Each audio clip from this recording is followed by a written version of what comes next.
On your mark, get ready, start.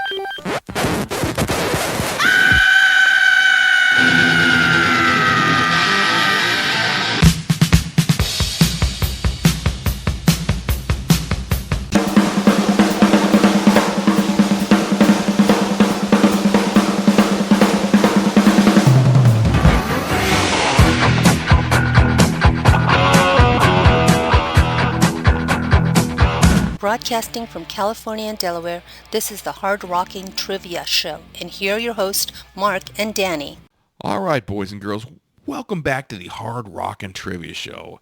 The show that's been going for 13 plus years now, and it's a miracle that we're still doing it, but we do it because we love it, so.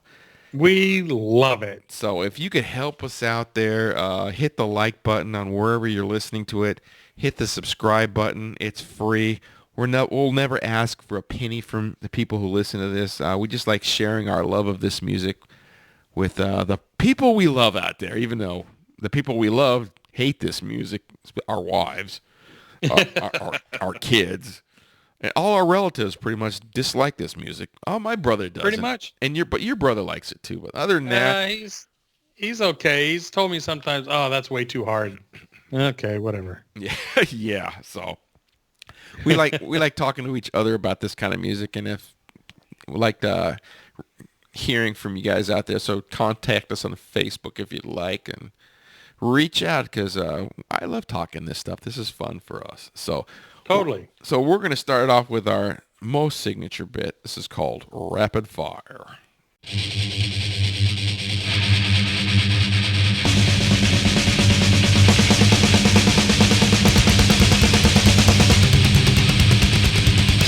All right, we're back with some rapid fire. Here's where we fire 3 trivia questions at each other and see if we can destroy the other guy. And you guys out there listening to this show, you're going to try to go 6 for 6 and have bragging rights in your particular neighborhood.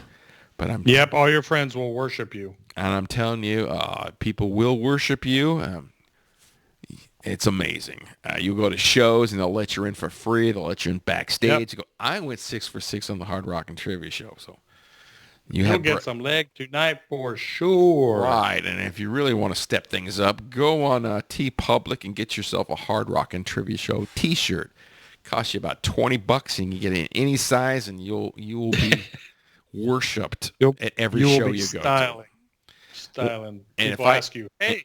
Yeah, and if I see you at a show, I'm going to point you out and talk to you, and I'll buy you a beer. If you're wearing a Hard Rockin' Trivia Show t-shirt, $20 on T Public. Daniel, buy you I would totally buy the person a beer. Yeah. No question. Yeah, I would too. Hasn't happened yet, but... No, because I think us and our family are the only ones that own them, right? I think so. So if I see you wearing the shirt, right. I'll buy you a beer, and you do the same for me. Even though I don't drink beer, I like root beer, so that's good. All right, here we go. Question number 1 for Dan. Who was the 70s band formed by former members of Looking Glass and Stories? Oh, dang it. Looking Glass had a big hit with Brandy, and Stories had Brother Louie. Louie. 70s band. From 70s, was it a big band? Moderate band that you've seen live. Not huge. Oh, wow. Broke up in the 70s. Had some albums out. You've seen them. But I've seen them, huh? You've seen them. They're from New York. Wow. 70s band. I have a Foreigner. No, they have broken up. No. But These guys had 4 albums out. okay. They got a really cool logo. Oh, Angel. Incorrect. But Dang it. They've toured with Angel. I have no idea. And when you saw Angel, they opened for Angel. Stars? Correct. Jesus.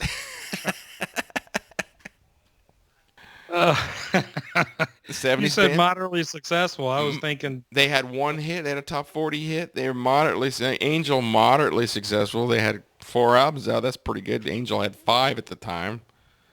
Were they huge? No. They ever have a gold album? No. But they toured a lot and they had some success. yeah, and I saw them, when did I see Angel? A couple of years ago. 6 years ago?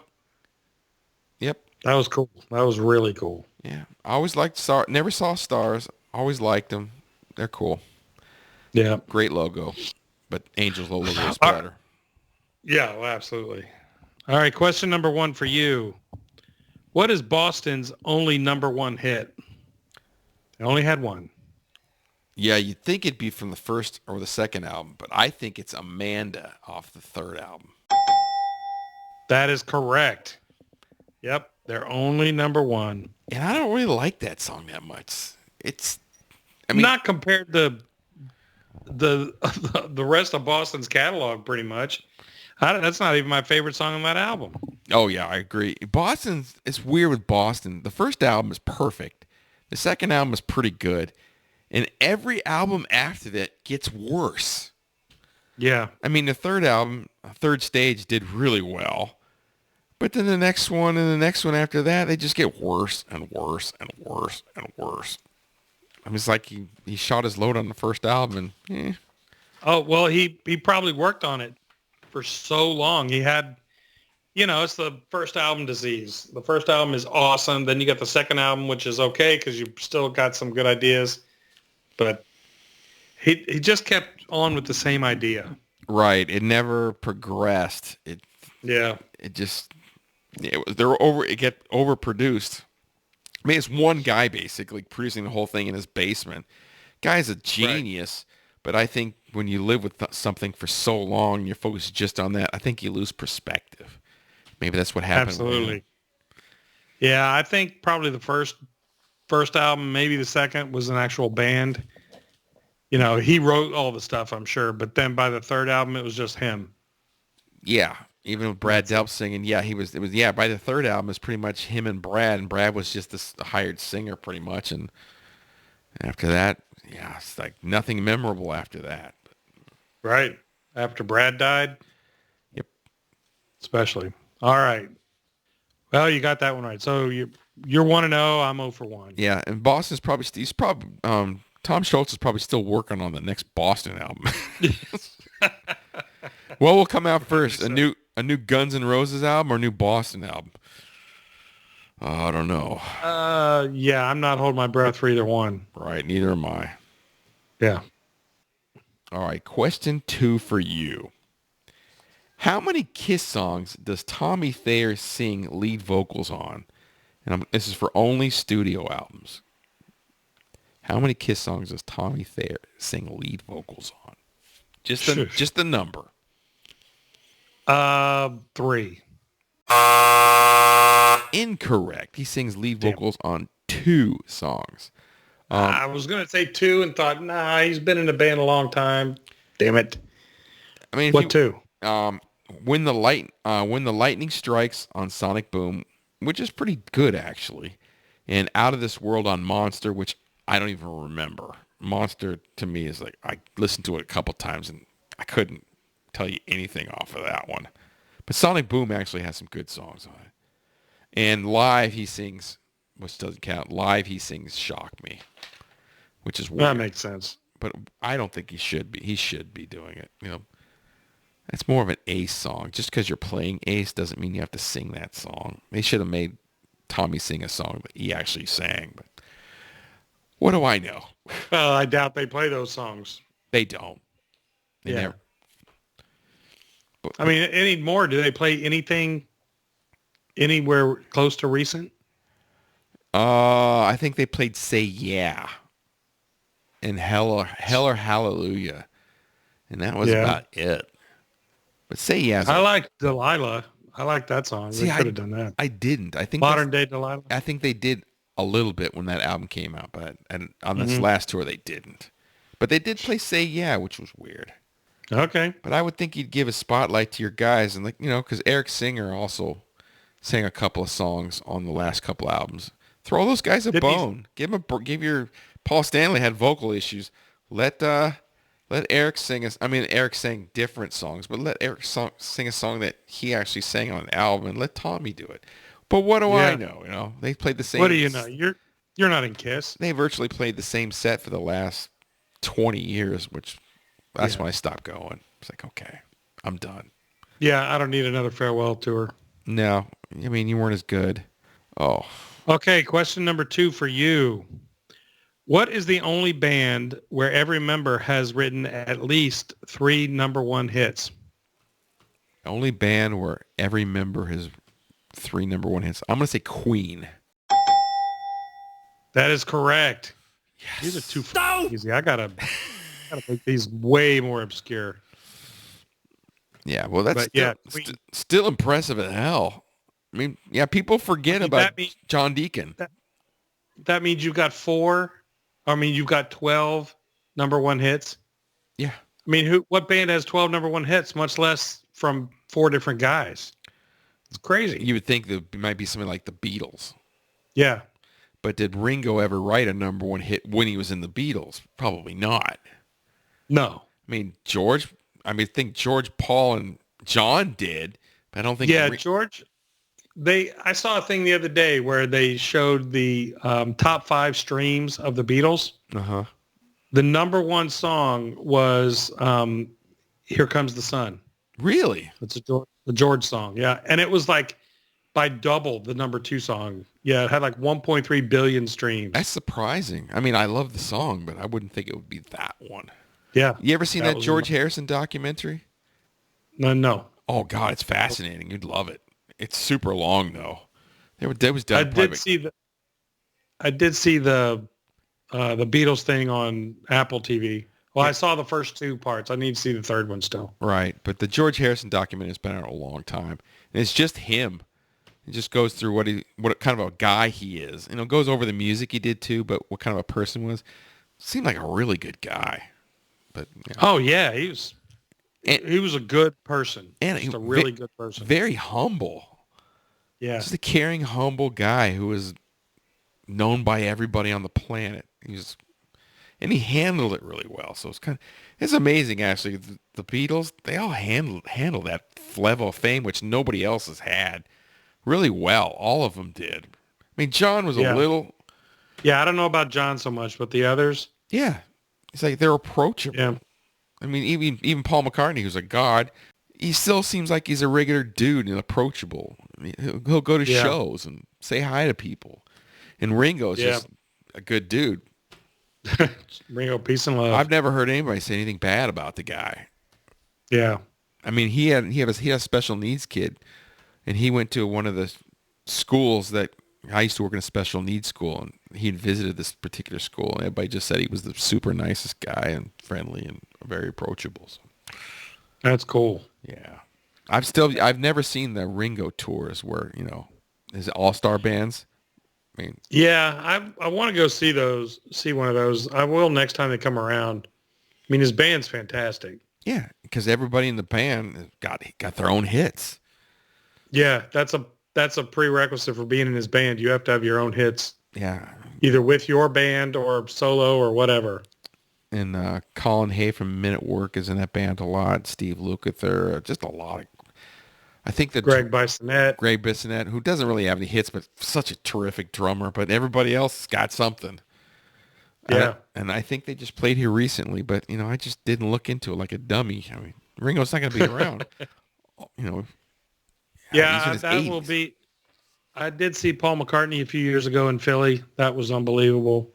I'd like to try to get the other living Beatle. Yeah, but maybe we should look into it after this show. We'll see. Yeah. Okay, you ready for your nenext question? Here we go. I guess. This is another Kiss one. All right. Now, question number 3. Can you name, these are for studio tracks only, name the Kiss songs that Eric Carr sang lead vocals on. And I want you to name the songs. There's only 2 of them. 2 songs that Eric Carr sang lead vocals on. Name the 2 songs. I have no idea. Really? You don't remember? Yep. Nope. One of them was on Hot in the Shade. No, Okay. don't remember. Nope. Little Caesar. And the other one was on a Greatest Hits compilation. Well, I know he didn't sing "Let's Put the X in Sex." That was correct. He did not. I don't know. Beth. Oh, jeez. He re-recorded. Nah, don't. That doesn't count. Yeah, it does. I said studio tracks. He recorded Beth as studio because it pissed because Peter wouldn't give them the rights to Kiss to put that song on a compilation. So Kiss said, "Screw you. We'll have Eric sing it." Which is kind of Man. I can't believe they did that, but Eric did sing a studio track and it was Beth. And he did do it live. I mean, he did a good job. It did a good job of it, but it's kind of a chicken shit move to do that. Man, let's let our drummer sing it. Yeah, the whole thing with that band is just so dysfunctional, but still, Yeah, the bickering. it works. The fact that they wouldn't play together on the Rock and Roll Hall of Fame. Just get out there and play a couple songs, you guys, and make everybody happy. And then you'll never have to do it again. Nope, they wouldn't even do it. So Dicks. That's the problem I have with Kiss. I was a fan back in the early days, but when you get to be such a soul, I don't need it. Yeah, the pettiness is just, it gets on you. Yeah. And their last show at Madison Square Garden, you couldn't just invite everybody who's still alive, who's been in the band, just bring them up and do something special for your fans and the guys that you used to play with. That would have been cool. That would have been the right way to go out. But nope, they just played the same set they always did. And, okay. Yeah. Yeah, nothing special about it other than it being the last one. But if we even know it's the last one, I'll be shocked if they never play again. No. Yeah, and there's already Gene Simmons' band out there touring. Ace Frehley is on tour, and I think it just got announced Paul Stanley's going to do solo albums. Oh, well, good for him. Yeah, but you guys couldn't put down your differences for one night and just play together. Yeah, really? Yeah, you boneheads. Whatever. Yeah. All right, so question 3 for you. So you're 2-0. I've already gotten smoked in this episode, so whatever. So question 3 for you. Who wrote, then gifted to the Bangles their hit Manic Monday? Prince. Yep. 3 for 3. These are way too easy. Next time, you're not even going to know what I'm talking about. And here's a question for you. How long did you research these? Did you do these questions today, or did you do them a couple of days ago? No, I've done these over the last few weeks. I've just things I've heard or seen. Oh, okay. Seen online, stuff like that. Well, I'm going to be a dick right now. I wrote these questions 5 minutes before the show. Oh, good for you. What Eric Carr songs did he sing? What the fuck? No! Well, I figured you might get that one. And the Tommy one, I knew, he's all really on 2 studio albums, so 2 songs. I'm not a big as Kiss fan as you. Like I said, I was a fan back in the day. I don't give a shit what songs Eric Carr sang on a Hot in the Shade. Okay. Good for him. Jeez. Okay, calm down. All right. I wanted to bring up something that happened over the weekend here. I don't know if you heard this, but it was announced like last Wednesday that Motley Crue is going to play 3 special shows in Los Angeles. One at the Troubadour, one at the Roxy, and one at the Whiskey. Whoa. And how are they going to do that? They put them on sale on Saturday. So what they did was they said, okay, if you want to come down, if you want to see one of these shows, you got to come down here at 8 in the morning. We'll let you guys start line up, and you can only buy 2 tickets at the venue, and it's not cash, it's like your phone card. So they're going to issue your ticket, only 2 a person, and you have to be in line starting at 8. So each one of these places had people line up for blocks and blocks to get tickets. Do you think I even thought of going to line up for any one of these 3 shows? No. No, and here's the reason why. Because Motley Crue sucks now. Yeah. You're going to go see a tape. You're going to go see John 5 play along with a tape. Yeah, John 5, fantastic guitarist. Love him to death. But he's the only reason I would go now.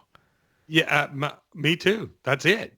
Tommy Lee is, Tommy Lee, okay, great drummer. But I don't want to see a 60-year-old guy run out there. Let me see your boobs.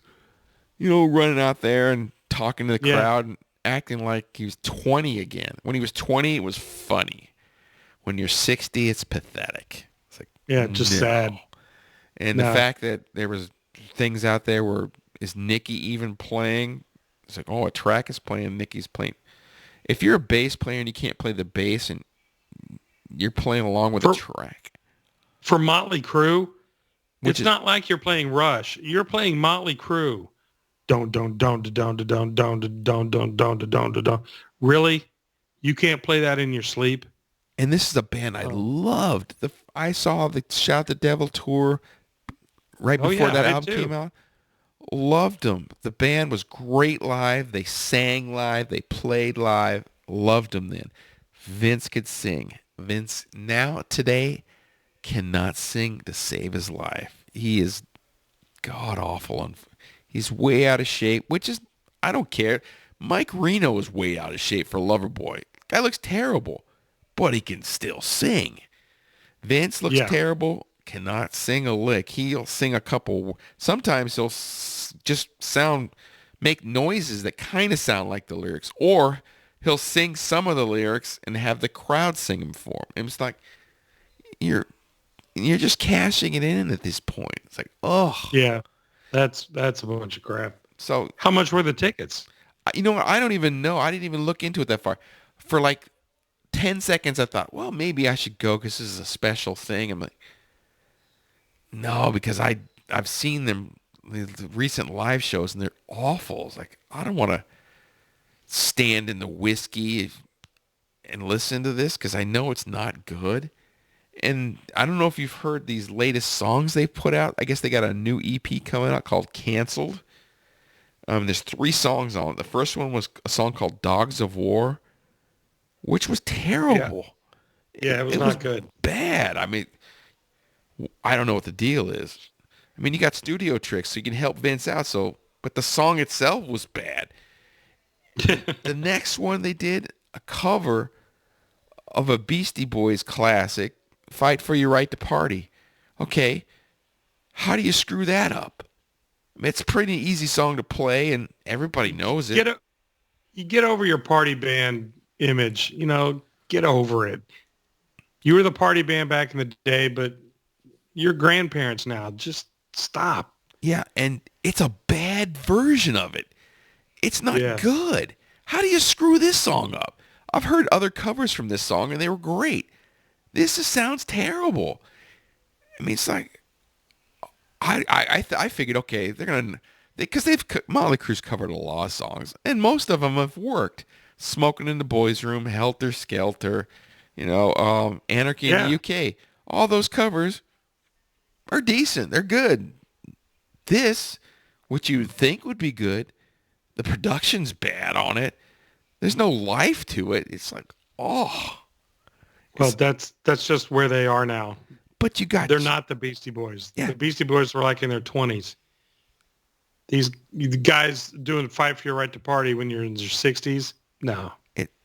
I mean, okay, you think they're known as a party. I guess you got John 5. Just play a killer riff and back them up. But Dogs of War doesn't have a killer riff in it. I don't know if it's a collaboration or is it a Nicki song, because if you go back in time a little bit, Saints of Los Angeles had maybe 2 good songs on it. That was about it. Yeah. Maybe they just lost their mojo. I don't know. They should have done Fight for Your Right for affordable prescriptions. But it's sad. I'm here all week. And I like Motley Crue, but would I pay to see them again?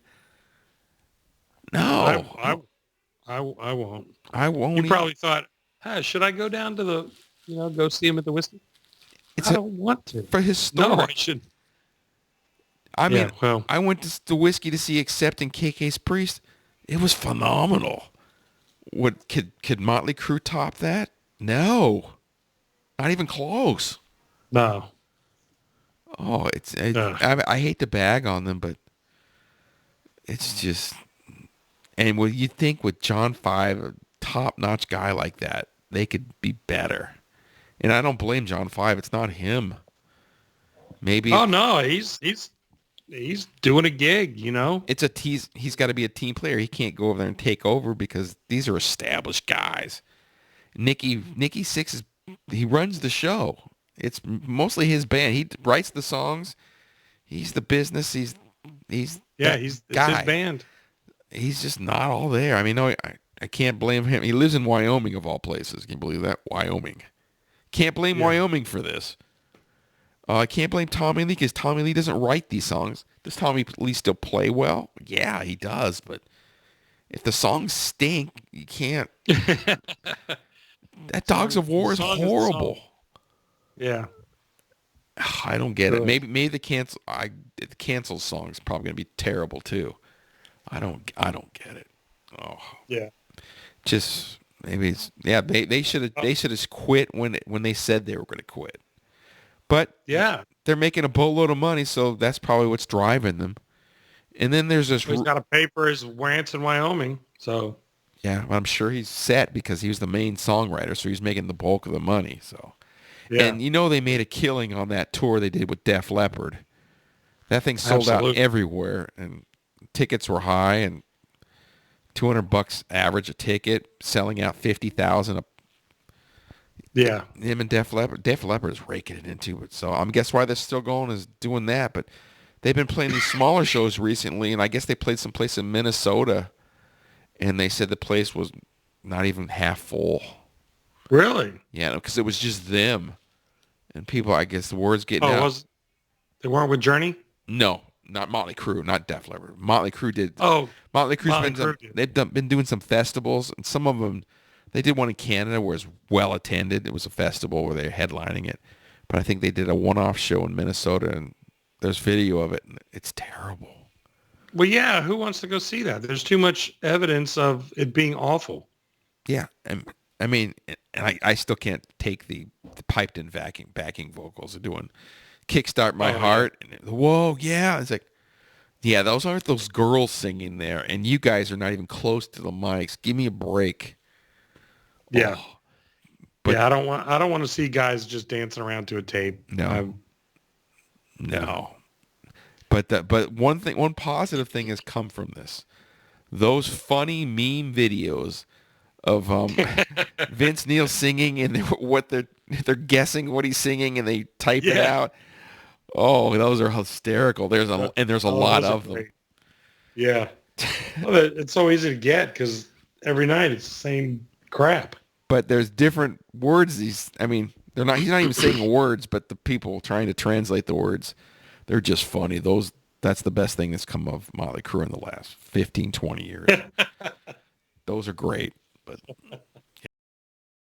well, I listened to a little bit of that Paul Di'Anno album you sent. Speaking of singing bad, but it's actually, he doesn't sound too horrible like you've seen in the live videos.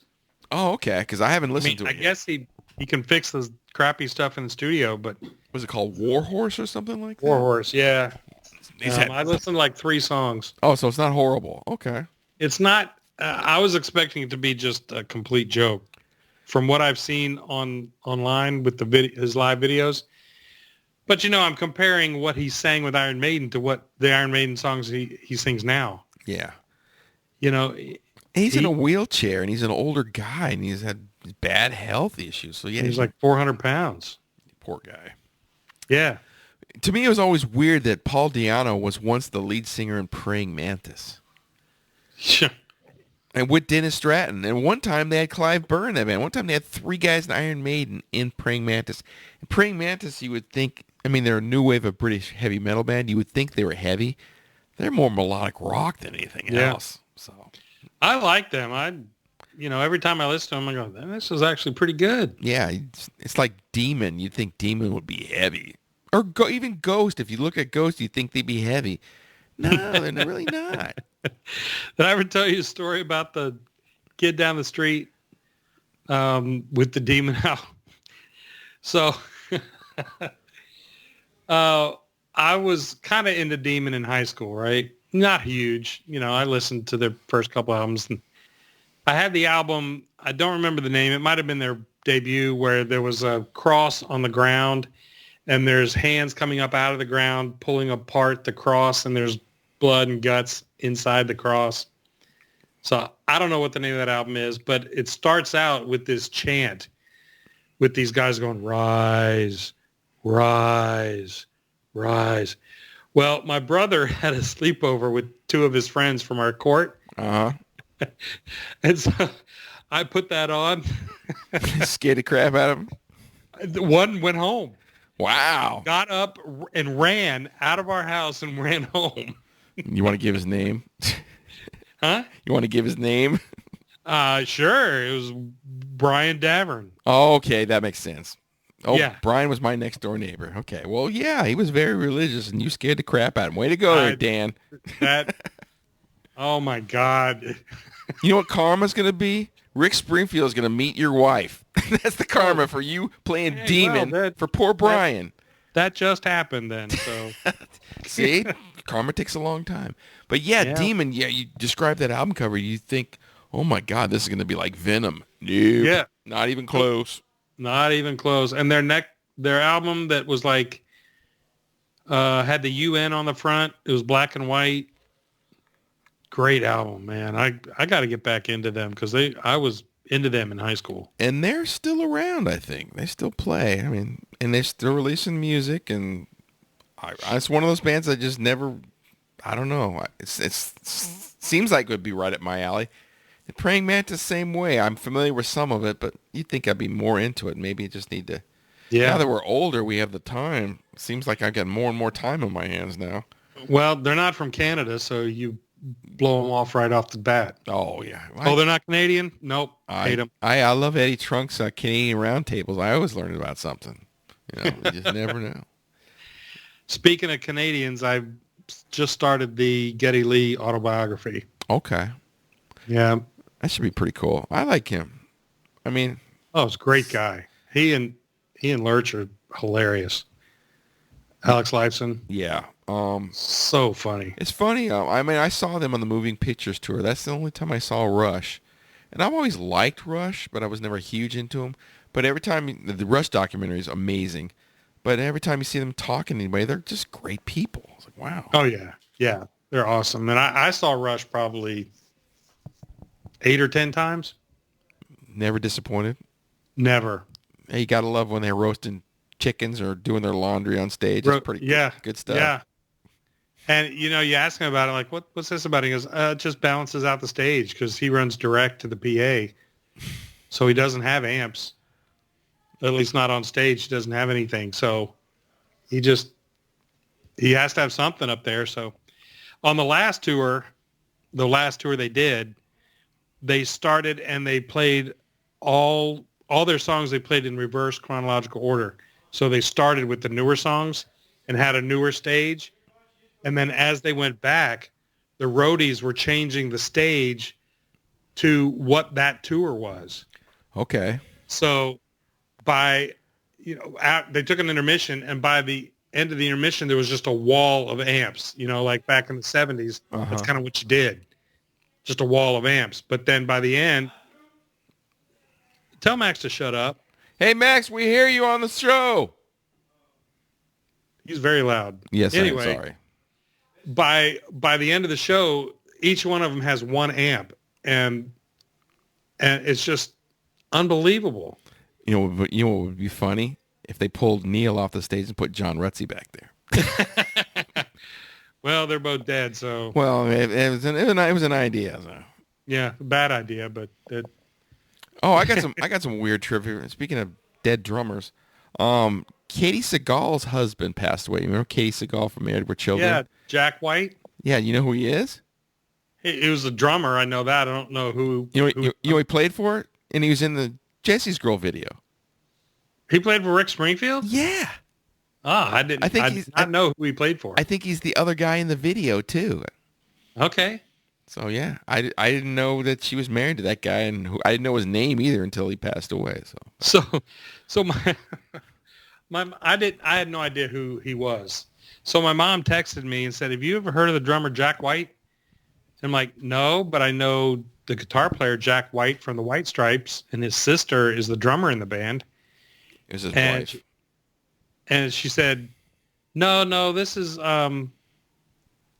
Jack White. He played in Sons of Anarchy, the band Sons of Anarchy." And I'm like, "I don't know that band. I know Sons of Apollo, but that's Mike Portnoy playing drums.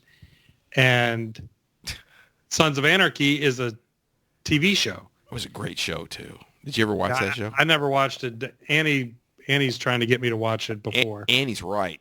It's a great show. But now the show's over for years. Now you can just binge watch the whole damn Right. thing. Yeah, you get into it. Well, so come to find out that Sons of Anarchy was the show Katie Seagal was in, and she married, after she was married to Jack White, she married the guy that created Sons of Anarchy. So, so there's my mom saying, "Oh, the drummer from Sons of Anarchy just died." What? Now, you got the facts, but they're all mixed up. But I know the bass player Sean McNabb, who's been in a billion bands. Yeah. He was a kind of an extra on that show too. Oh, was he? Yeah. He has like a couple of speaking parts here and there, and he's not a major player in the show, but yeah, he was on there too. I want to start watching the show. We're binging The Bear right now. Yeah, I've heard of that show. Haven't seen it. We just finished season 1. It's really good, and apparently season 3 got a bunch of Emmys. I see. I binged some older stuff. There was a documentary called Jinx on HBO about this real estate billionaire who killed some people. Okay. I mean, it's on the Max app now, and it was on HBO. I never heard of it. I think I sat there for 12 hours watching 2 seasons of it. It was great. And then my wife went back and watched it, knocked the whole thing out. Wow, okay. And I watched something on Netflix where a guy is a sperm donor, and he's got like 1,000 kids out there. Oh, jeez. Yeah. It's called Father of 1,000 Kids. Yeah, he's this serial guy. Serial, I don't know, what do you call him? So you're a serial sperm donor, I guess. Yeah. Serial. Yeah, and he started doing it in one country and ended up going through Europe. And then he was going to Mexico and here and there. Was he like getting paid or something? Very little, but he was doing it as more of a, for his ego. He's spreading his. But the problem was, in some of these towns, all these kids were half brothers and half sisters to each other. So wow. So they actually the women took him to court, and well, I don't know if you're gonna watch it, but there's a conclusion to it. So I might as well tell you. Yeah. Spoiler alert, people. So if this guy gets caught donating sperm again, I guess they fine him like $10,000 each time he does it now. So Whoa. But knowing him, he'll probably do it anyway on the black web or something. But weird stuff. I know we're watching weird stuff. What's what you do when there's no football playing right now? So I watch football and basketball mostly. Baseball, not on TV for me, but I like watching it in person. But I watch a lot of baseball because my team's really good. Because your team kicks ass. Yeah. Apparently. I haven't. The last time I watched a baseball game was probably when I went to one. So yeah. Or I'll watch the World Series. Actually, the last time I watched it was a World Series, so I'll watch that. But I don't know how the hell they can sweep the Dodgers and then lose 2 out of 3 to the A's. Yeah, the A's. And the last A's game they lost 18-3. How'd that happen? It was a bullpen game. Yeah, the A's play in front of like 400 people in their own park in Oakland. And they're moving to Sacramento next year. They played in front of 44,000 people in Philly, and they beat the Phils. And I have never heard of a bullpen game go well. Wow. Ever. Wow. And They put in all their relievers. The first reliever was planned to be there 1 inning. Orion Kirkering, he pitched the first inning, and then they put in the long guy for 4 innings, and he got rocked. And by the end, they had their backup catcher pitching. Yeah, that never goes well. No, they got like 6 runs in the last. If I was one of those 44,000 people, I'd be pissed. Why are you guys putting these guys in here? It was the last game before the All-Star break. Oh, they figured, we're going to give everybody a break, and yeah. I guess. But Well, now they had you their know. starters in. Okay. It's just They had the guys that were leaving after the game to go to the All-Star game. Bohm, Turner. they couldn't have put a starting. They couldn't put a starting pitch in there and give him a rest for the next 5 days. He's going to get a rest anyway, right? If he's not. I don't know what. Well, they had 5 pitchers going to the All-Star game. Ooh, well, maybe that's why they have to put. Okay, well, they're damn. That makes sense then. But the A's guys, they're the lowest payroll. Wow, why are we talking about this on this show? But lowest payroll in baseball for sure. And they scored 18 runs. That's pretty. It was horrible. Yeah. We were going to a party, and Dana said, we can leave after the Phillies game. And it got to be a time we were going to leave, and it was 13-3, and I said, this game's been over for an hour. We can go whenever you want. Oh, I got another quick baseball thing. A guy from this podcast called Pot of Thunder, he's a Detroit Tigers fan. He's watching the Tigers and the Dodgers play on the MLB network. And the score is 9-5 in the 9th inning. And this guy's a Tigers fan. So they switch it to something else to start another game. Yeah. And the Tigers came back with 5 runs in the 9th and won the game. Wouldn't you switch back at that point? You'd think. And it was what they switched to was like something stupid like prep for the All-Star game or some home run derby or some prep or something. It wasn't a real game. Why would you do that? Or something unbelievable. On that, we need to get out of here. We've been recording almost an hour and 45 minutes. So. Yeah, and your wife is still not back from the show. Well, see, I will say it's about an hour drive from here, so. All right, okay. Maybe if I see a tour bus pull up and she comes sauntering out of the tour bus, I'm going to have a few questions. Tell her to post that photo on Facebook. I want to see it. I'll send it to you. Okay. I'll send it to you. I'll show it to my wife. She won't believe it. Pretty cool. All right. While he's sending that, we're going to say goodbye because Danny's going to go to Florida and I'm not going anywhere. I think I'm going to Sacramento. But oh, sorry about that. I'm taking my son for a college trip just to check it out. I know. What school's in Sacramento? Sac State. They're in the Big Sky. With Northern Arizona, Montana State, Weber State, those kind of schools. Oh, they're not in the ACC? Like no, not like Stanford, and Cal, and SMU. What a load of crap. The Atlantic Coast Conference. It's stupid. Yeah, one of the guys I was watching more sports talk, and the guy says, in 2 years, the 2 California schools are going to come back. And absolutely. And the Pac-12 is now the Pac-2. Yeah. They're going to play each other twice during the season and then once again for the conference championship. Yeah. Well, what they do is they're playing a lot of the Mountain West conferences, so they're playing West Coast games. So, it's college football. So, it's going to be interesting, but it's a mess. I think they're going to have some of these teams that think they're going to be great going to these big conferences and they're going to get their asses handed. They're going to make money, sure, but they're going to get their butts kicked. I think Texas is going to get their ass handed to them. I hope so. The SEC? I hope so. They're pretty good though, but I hope they get killed. Yeah. I hope Vanderbilt kicks their butt. Yeah, sorry, Texas the Commodores. Yeah, Northwestern and Vanderbilt are kicking your ass, and watch out for Rutgers. Rutgers isn't a slouch. Oh, they're in a different conference anyway. I'm confused. You don't know where anybody is anymore. We went to the Rutgers Virginia Tech game, and it was great. Tech lost, but the stupid sound was so loud, and they kept playing this train horn. But the whole vibe around the stadium was great. Okay, well that's good. Really cool. Because Rutgers has always been like more of a basketball. Yeah. New Jersey really doesn't. I guess that would be New Jersey's team, but they really don't have one. Seton Hall and Rutgers, but everybody else has got a team that represents them. But, right. And we know Virginia, the team that represents them is James Madison. Hey, F off, man.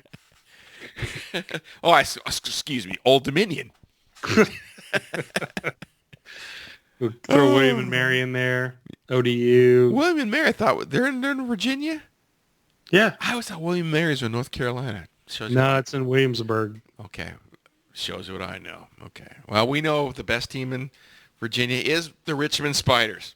Okay.